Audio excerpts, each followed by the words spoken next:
Hi, I'm Sofia Bernardi, mindset and business coach supporting ambitious new and rising coaches to master their mindset, create an aligned and profitable strategy, and grow a six-figure business and beyond using the Rising Coach method.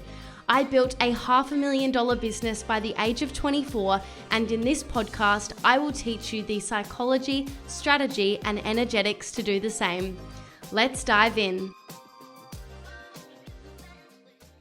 Hello and welcome to the Quick Wins segment of the Rising Coaches with Sofia Bernardi podcast. This segment is all about sharing quick wins that you can take today to help you attract more leads, sign aligned clients, and create a business that is not only more profitable, but also more sustainable and enjoyable. Let's dive in. So today I'm going to be sharing with you what you need instead of a website to grow your business. Now, this conversation is not about the pros and cons of a website or not, and even that a website's not helpful, because it certainly is. In fact, I absolutely love my website. I recently have spent the last few days rebranding it, and it made me reflect on when I first started my business. I thought that I really needed a website, and I spent so much money and so much time setting it up, and it really distracted me from what mattered most. Because here's the thing, no matter how incredible and amazing your website is, if you don't have a social media presence and a following, then you have no one to actually go to your website. So whilst there are so many tremendous benefits of having a website, which I absolutely use and love, like I'm obsessed with my website and it has supported me so much, it has only supported me though because I have a strong social media presence. So if you're in the earlier stages of your business and you're, trying to build a consistent income and client base, what you need to be prioritizing right now, if your, main way of attracting people into your world is through having, an online business, then you need to have a strong social media presence. So let's take Instagram, for example. This is absolutely a place that people will go to, potentially even before looking for your website. These days, people go on Instagram to look at photos of food from a restaurant, or, to get an idea if a business exists, or, to see testimonials and things like that. Instagram these days is treated very much like a website. So it's important that your Instagram profile is optimized. Obviously, it depends where your target audience is and what social media profile you are focusing on most. Maybe it's LinkedIn, maybe it's Facebook, maybe it's TikTok, whatever it is, you want to make sure that it is optimized. I find Instagram to be a great place regardless though, as it's a great way for people to see lots of images and learn about you. And it's just a very well-known presence there, and is very similar to having a website. So I like to make sure it's fully optimized. I'm going to speak into Instagram in particular, but you can absolutely use this across all social media platforms, and I recommend doing so because people will search your name if they are considering working with you, and it's probably where they'll find you before a website anyway. So having it optimized across the board will build authority and that like, know, and trust factor real quick.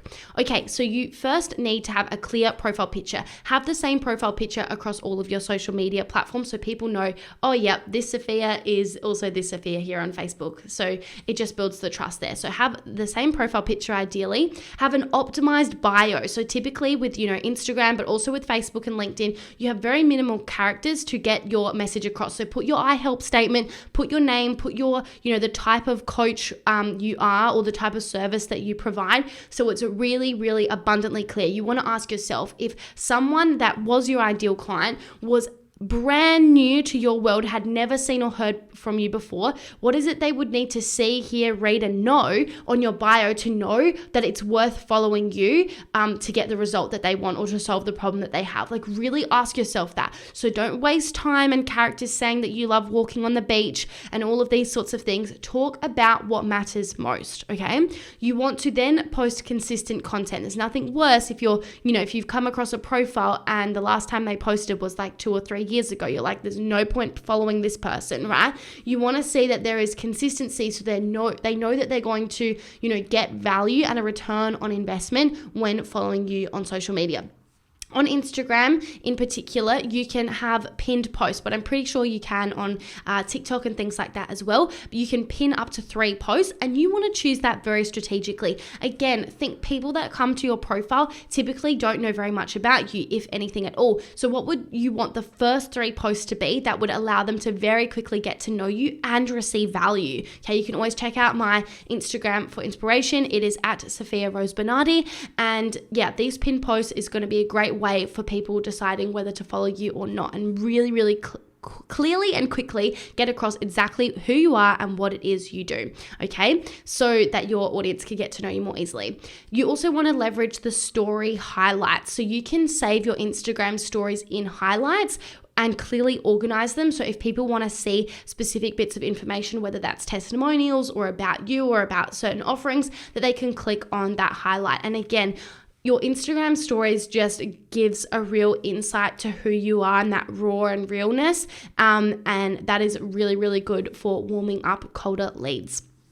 Okay, so these are the things that you want to have set up before you consider starting a website, because think about it. If you do a really great job on your social media, then people start to ask, okay, how can I learn more about this person? Or I would like to work with them, and then they'll click on your website. Okay, so a website is a great tool for people to download things from you or get more information. But before they're even interested in that, they first need to know you exist. And that starts with your social media presence. So make sure you build a brand at least on one social media platform consistently, so that you'll have people coming to your website in the first place. I wish someone told me this today. I wanted a website because it sounded fancy, it sounded cool, it sounded like, the thing that you have to have. But honestly, like the amount of time and money I spent on it just did not bring me an ROI for years, because I needed a brand first on social media. So the only reason I have people coming to my website today is because they first find me on social media. Hopefully that message has gotten across to you. It's one less thing you need to worry about and spend money on as you are building your brand to sign more clients on repeat. If you thoroughly enjoyed this episode, I'd greatly appreciate it if you could take a moment to hit that subscribe button. Your support fuels our mission to bring you even more valuable content every week. It truly means the world to me. My promise to you is that if you go ahead and hit that subscribe button, I'll continue making incredible episodes such as this every week to help you to grow and scale your coaching business. Thank you so much, and I'll see you in the next episode.